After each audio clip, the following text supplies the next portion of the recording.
Ayrton. Bonjour Comment tout tu le vas, monde. Ayrton? Ça va bien, bonjour tout le monde. Bon, ben, normalement, on devrait prendre un pilote GP2, mais on a fait une interview avec Manon, merci à Manon, mais malheureusement, ça a foiré. Problème technique d'enregistrement, donc bon bah ça sera pour une prochaine fois avec Bado. On en est Voilà, désolé. Ayrton n'a pas fait bien son boulot.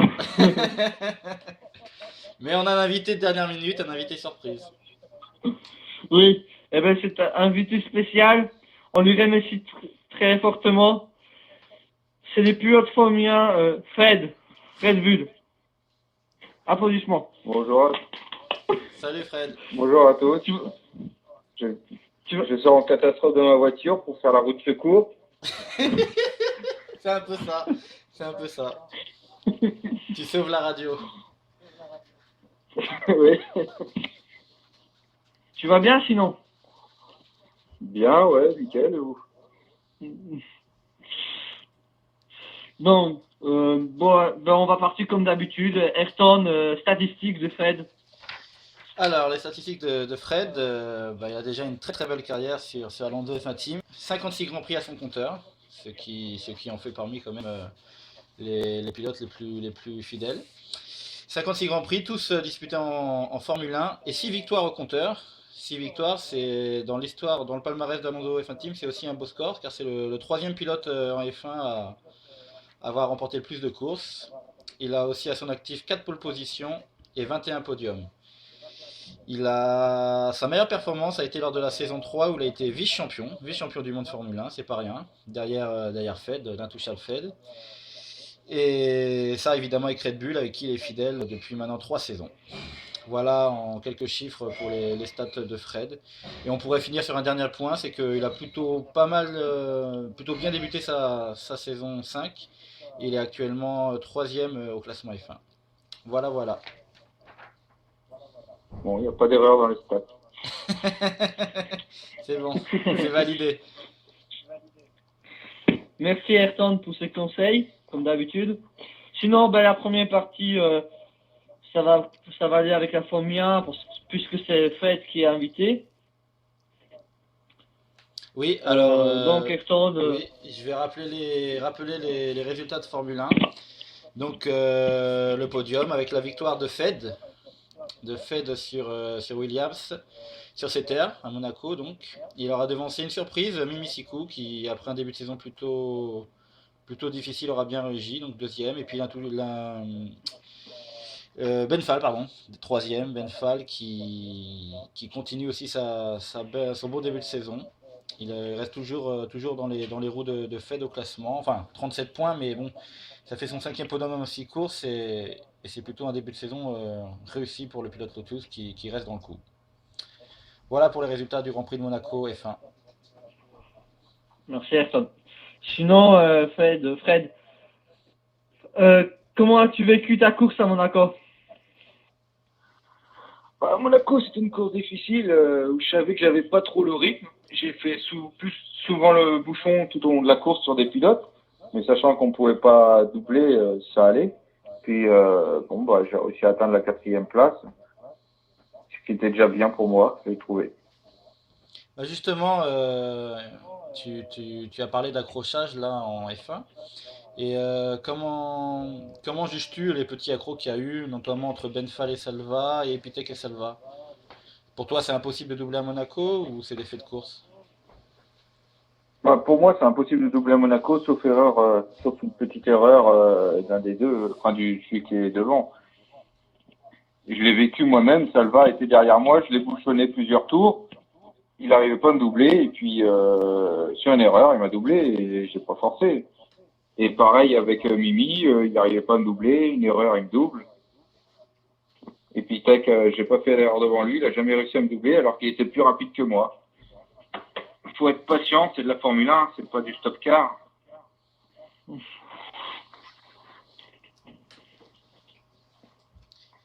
C'est vrai, bah, enfin, c'est Monaco, c'est un peu le principe du Grand Prix Bah, monégasque c'est tout. où c'est vraiment difficile à doubler, c'est sûr. Et À comment dire? Monaco, de toute façon, il y a toujours des polémiques. Oui, ça, on a déjà eu l'année dernière, ça continue là.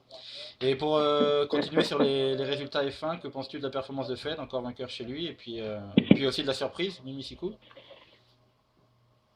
Bah, Mimi, ouais, il m'a énormément surpris, Mimi, parce que, en plus, durant la course, j'ai souvent été dans ses roues, ou derrière moi, ou devant. Et, euh, et puis, j'ai pas compris comment il a réussi à finir deuxième, alors qu'on a bataillé souvent ensemble. Chapeau, parce que c'est son meilleur résultat depuis le début de saison, qui avait pas très bien commencé, donc, vraiment bravo.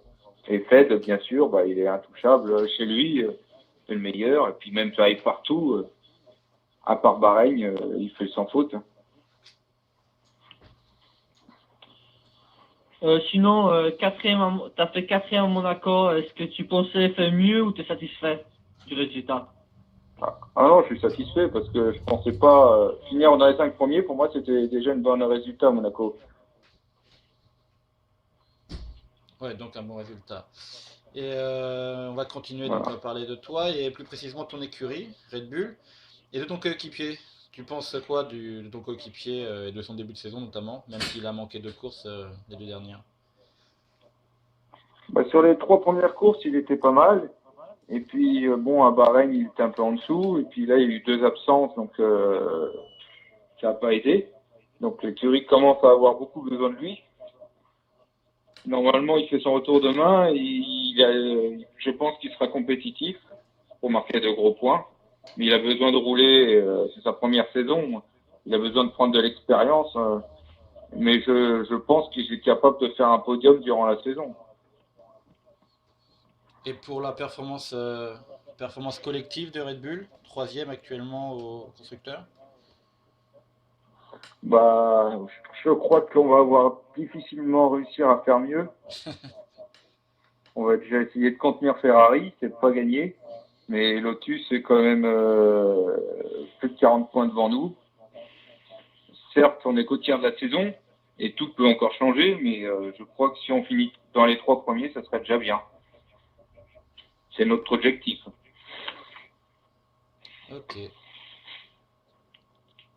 Sinon, ben, la deuxième partie, on va parler de la GP2.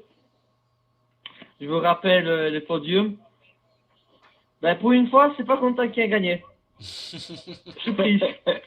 C'est sûr, il est impressionnant depuis le début de saison. Allez, Raikkonen gagne à Monaco. Vettel deuxième. Franchement, il m'a impressionné. Ouais. Et Exeter qui fait un très bon retour sur le podium. Troisième. Ouais, troisième, il retrouve le podium après deux abandons d'affilée. Et ça fait du bien parce que Sauber avait besoin de points. Ouais. Ouais, Exeter m'a surpris aussi en GP2. Je le trouve vraiment très bon aussi. Je pensais pas qu'il serait aussi bon que ça. Euh, Sinon, on sait très bien que Quentin c'est le meilleur de la GP2, mais tu penses que qui pourrait rivaliser pour le championnat avec lui? Bah pour moi, c'est Raikkonen le mieux placé. Malheureusement, il a beaucoup d'absences, donc ça sera difficile de rivaliser avec. Exeter est pas mauvais aussi, mais je sais pas s'il peut aller le titiller. Et À part ça, ouais. On parle. Steven aurait le Sinon, potentiel, je pense. Oui, peut-être, ouais. Mais Tout bon, le monde le dit, mais bon, c'est, c'est ouais. comme ça. Ouais. Oui, je voulais revenir. Bon, on parle un peu du GP2 là, mais si on fait un parallèle avec la F1, comment tu juges la différence de niveau? Oh, ça va quand même très vite aussi en GP2, hein. Et ce qui change, bah, c'est la distance de course et puis aucune aide. C'est beaucoup plus dur. Je veux dire, on n'a plus le droit à l'erreur. Il faut être une concentration vraiment extrême par rapport au GP2. Les aides permettent une concentration moindre, mais il y a des très bons pilotes. Et oui. justement, Sinon, qui, est-ce que tu peux citer quelques pilotes en GP2 qui que tu trouves plutôt assez bon? Les meilleurs, moi je suis, il y a Quentin, Raikkonen, Exeter. Toi, Badovic, tu fais partie des bons. De toute façon, les premiers au classement, c'est Aesdam et bon aussi, Ayrton. Après, il y en a d'autres. Vettel qui a l'air d'être pas mauvais. Ça fait seulement 2 courses qu'il finit. Il a quand même fait des bons résultats. Et Steven, bien sûr. Et justement, de l'extérieur, comment tu juges? Parce que le niveau, bon, il y a un Quentin qui se revole le championnat, mais quand on regarde le classement derrière, c'est impressionnant comment c'est serré en fait. Il y a vraiment beaucoup de pilotes Il y a 10 points entre la deuxième et la 7e place. Donc c'est serré. Oui, c'est sûr, ça fait un championnat très serré. Et, C'est dur de ressortir des noms en et fait. ça arrange Quentin, justement. Ah bah oui. Plus c'est partagé en dessous lui, et plus son avance se réduira à moins. Bah oui, les points qu'un potentiel adversaire ne prend pas, ils sont, comment dire, ils sont distribués avec plusieurs pilotes et c'est vrai que ça arrange toujours celui qui est premier. Mais parce que Quentin prend les points aussi, donc chapeau à lui. Et sinon, qu'est-ce que tu penses des Ferrari GP2 et Formule 1 en ce moment? Toi Ayrton, t'as bien commencé, à part une absence, ça a fait 3 bons résultats. Après, là, c'est un abandon à Monaco, bon, ça reste Monaco. Mais le problème, c'est que c'est Greg qui rapporte pas assez de points. Il a rapporté seulement 4 points en 6 grands prix officiels, donc 2 absences, 2 abandons, ça aide pas l'écurie. Donc forcément, Ferrari aura forcément du mal à mieux figurer qu'une 5e place, je pense. Hein. À part les remplaçants, s'ils apportent beaucoup de points. Et pour la F1, Ferrari F1, parce qu'on en parle beaucoup en ce moment. Alors Ferrari F1, KTM va revenir au niveau de plus en plus. À Monaco, il a été largement pas dans le coup, en finissant vraiment très loin de tout le monde. Mais il n'était pas motivé, il n'a pas beaucoup de training. Donc je pense que déjà au Canada, il sera de retour postulant au podium. Et Salva est un postulant au podium quasiment à chaque Grand Prix aussi. Après, il est beaucoup plus irrégulier, c'est que de temps en temps, il y a des abandons, des accrochages qui n'arrangent pas au niveau comptable. Mais je pense qu'ils vont remonter, et ça va être dur de les contenir en tant que pilote Red Bull, ça va être dur de les contenir, je pense. Ils ont vraiment un bon duo de pilotes. C'est vrai, c'est vrai. Sinon, moi, je voudrais bien faire un petit coucou à un ami très cher de tout le monde, je crois. C'est Jean-Jean qui a fait 32 Grands Prix d'affilée dans les points. Ah, ça c'est sûr, ouais. C'est une sacrée performance. Ouais. Est-ce que tu crois que ce record va être battu un jour? Comme on dit, tout record est battable. Maintenant, Steve Valette, faut pas d'absence, c'est quand même difficile. Hein. 32 Grands Prix, c'est une saison, plus d'une saison et demie, donc Et c'est justement, quand même dur à battre. Hein. justement ton vote, parce qu'on en a parlé dans la presse, cette question, la question de la semaine, ton vote, c'était un oui, c'était un non? Ah non, j'ai mis non, parce que, j'ai mis non, même sachant que tout record est battable. Un record est fait pour être battu. J'ai mis non parce que je pense pas qu'il va être battu prochainement, surtout. D'accord. En tout cas, bravo Jean-Jean. Oui. Bravo, ouais. Tous, On on peut pas t'aime bien beaucoup tous. parler de lui, mais il engrange des points au fur et à mesure.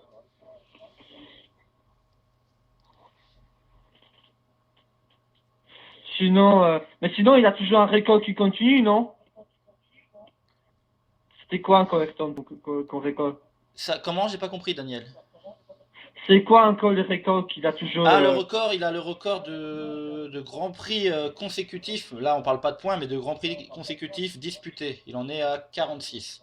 Donc demain, il fera son 47e. Ça, c'est Grand Prix d'affilée, sans connaître d'absence. Et ça aussi, c'est un record que pour l'instant, il va continuer jusqu'à qu'il rate un Grand Prix. Et je sais pas quand ça arrivera. Mais ça peut aller loin, quoi.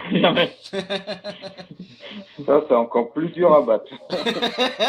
C'est sûr. Bon, ben, on va aller vers la troisième partie, c'est les paddocks. Bon, on va revenir un peu en Espagne. Qu'est-ce que tu penses des accrochages qu'il y en a eu en Espagne?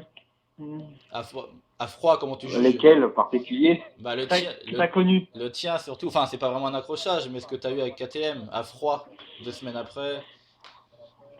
Bah, je sais que ma manœuvre, veut dire, c'est sûr, je reviens sur la piste trop violemment, mais sur le coup, je pensais vraiment pas qu'il serait juste derrière quand je reviendrai sur la piste. Hein. J'avais vu, je savais que Epitech me suivait de quelques secondes, mais je pensais pas qu'il serait aussi près au moment que je serais revenu sur la piste. Et ça m'a beaucoup surpris. J'ai rien fait de volontaire, hein. Mais j'avais trouvé certaines réactions un peu exagérées par rapport à ça. Ouais, c'est surtout tout ce qu'il y a eu autour en fait. Plus que l'accro, Ouais, c'est tout ce qu'il y a eu autour. c'est pas comme si, veut dire un accrochage pour tenter un dépassement ou un truc comme ça. C'est vraiment, enfin, veut dire, j'ai perdu le contrôle de la voiture, j'ai glissé dans l'herbe, j'ai donné un coup de volant pour revenir sur la piste. Et puis, ils sont arrivés là, au même moment. C'est sûr, c'est sûr. Et sinon, bon, ouais, cette affaire, je pense qu'elle est terminée. Et pour revenir plus sur ton cas personnel dans ton écurie, avec ton coéquipier, M Black the Killer, j'aurais voulu savoir quelle relation tu as. Est-ce que vous vous aidez au niveau des réglages ou c'est chacun pour soi? Comment ça marche? Ah, non, non, on a une très bonne communication. On se donne les réglages, on se dit, on parle stratégie, on s'explique l'usure des pneus. Tiens, j'ai essayé tel paramètre, j'ai usé moins les pneus, ou je fais tant de tours avec les pneus. On roule jamais ensemble, mais on communique par message privé. Ok, donc il y a une bonne entente collective, ok. Oui, oui, oui. Et sinon, bon là, on va discuter, on va faire une parenthèse parce on est en train de faire la tournée européenne, mais on fait une parenthèse avec le Canada. Mais après, je crois qu'il y a le Grand Prix d'Angleterre, d'Allemagne, il me semble. Mais il y a un Grand Prix en privilégié que tu préfères sur les prochaines courses? Bah, le Canada, c'est un de mes circuits préférés. Silverstone, c'est pas un circuit que j'aime, mais c'est ma seule victoire de la saison dernière. Après, Nürburgring, bof, non. Après, moi, j'attends aussi Hongrie, c'est un circuit que j'adore, que j'ai Oui, déjà remporté 2 fois. oui, c'est un circuit qui te aussi. Et bien sûr, il y a Spa que je rêve de regagner un jour. Et bon, il y a d'autres circuits que je déteste comme Singapour ou Monza. Singapour. Mais qu'est-ce que vous avez tous comme Singapour? Il est génial ce circuit.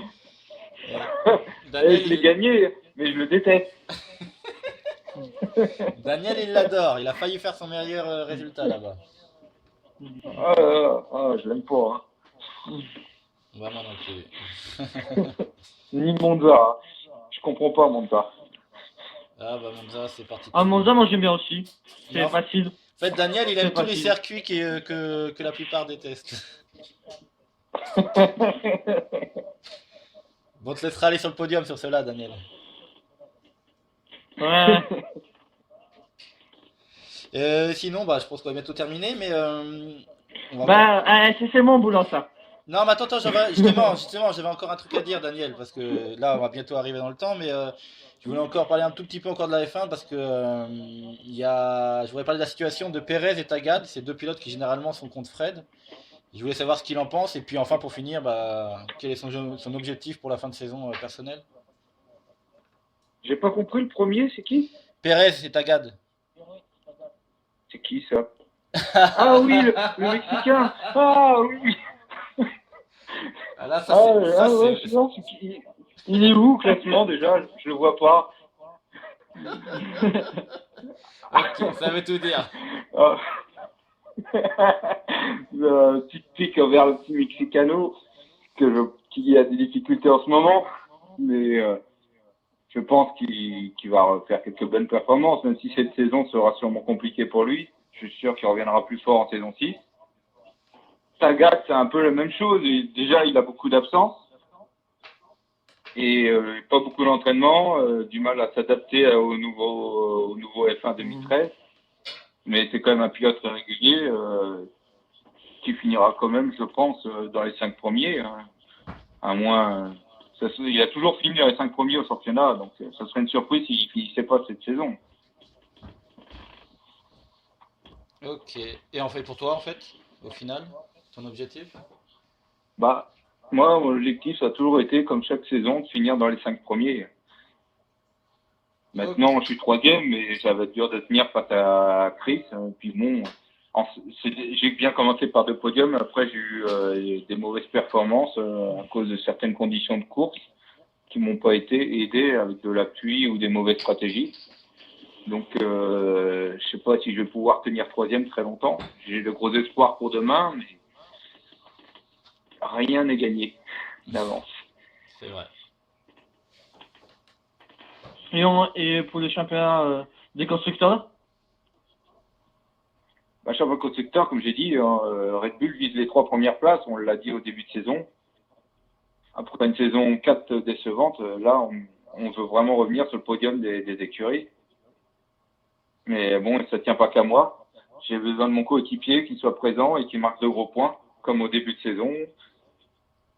Et je pense qu'on pourra essayer de concurrencer Ferrari pour la 3e place, car Lotus va être difficilement atteignable et Williams aussi, je pense. Bon, bah oui, c'est la fin. On touche à la fin. Donc, moi, je voudrais bien remercier Ayrton qui est toujours là pour m'aider De rien. et il m'aide beaucoup. De rien, de rien. Évidemment, Fred qui est venu nous sauver un peu Merci la roue de secours. pour vous permettre de faire la troisième. Merci à vous pour cette émission qui est superbe. Non, merci. Merci à toi, boss. Allez, bah merci Et tout le monde. sinon, un petit mot Ah oui. à Manoc, voilà, Oui, oui, ce petite sera la pensée. fois prochaine. Ça sera pour une prochaine fois. Ok. Ça fait un peu con et on parlait dans le vide. Bon, bah allez. Bon, allez. Ciao tout le monde. La suite au prochain numéro. Salut. Allez. Ciao.